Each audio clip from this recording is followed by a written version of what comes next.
Global summit success అయింది. తెలంగాణకు భారీగా పెట్టుబడులు వచ్చాయి. 2 రోజుల పాటు పలు కంపెనీలు ఎంఓయూలు కుదుర్చుకున్నాయి. దాదాపు 5,75,000 కోట్ల పెట్టుబడులకు అగ్రిమెంట్ జరిగింది. దీంతో వేల ఉద్యోగాలు లభించనున్నాయి.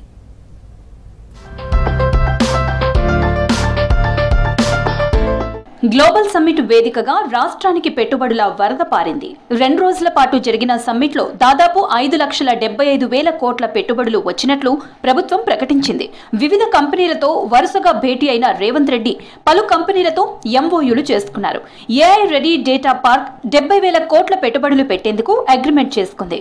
అరబిందో ఫార్మా కంపెనీ 2,000 కోట్ల పెట్టుబడులకు ఒప్పందం కుదుర్చుకుంది.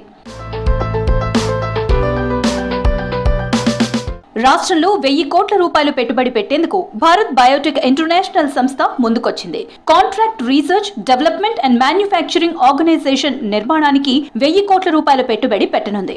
వచ్చే 4 ఏళ్లలో 200 మందికి పైగా ఉద్యోగాలు కల్పించనుంది. ఈ మేరకు ప్రభుత్వంతో ఒప్పందం కుదుర్చుకుంది.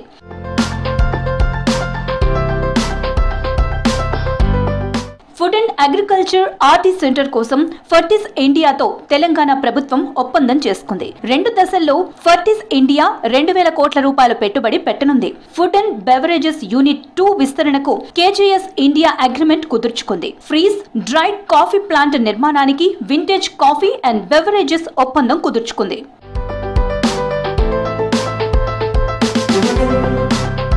ఫుడ్ అండ్ ఎఫ్ఎంసీజీ తయారీ యూనిట్ కి ఆర్సీపీఎల్ ఎలక్ట్రానిక్స్ కాంట్రాక్ట్ మ్యానుఫ్యాక్చరింగ్ సేవల విస్తరణకు కైన్స్ టెక్నాలజీ ఒప్పందాలు కుదుర్చుకున్నాయి. 9,000 కోట్లు పెట్టుబడి పెట్టేందుకు జేసీకే ఇన్ఫ్రా, 3 దశల్లో 2,500 కోట్లు పెట్టుబడి పెట్టేందుకు ఆర్సీటీ ఎనర్జీ ఇండియా, 50 మెగావాట్ల క్లీన్ ఎనర్జీ డేటా సెంటర్ కి Aquilon Nexus, hyperscale data centre campus ఏర్పాటుకు ఏజీపీ గ్రూప్ ఒప్పందం కుదుర్చుకున్నాయి.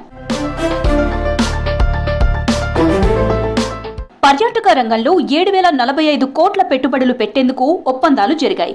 ముఖ్యమంత్రి రేవంత్ రెడ్డి, మంత్రి జూపల్లి సమక్షంలో ఎంఓయూలు చేసుకున్నారు. 40,000 మందికి ఉద్యోగాలు, ప్రత్యక్షంగా 10,000, పరోక్షంగా 30,000 మందికి ఉద్యోగాలు రానున్నాయి.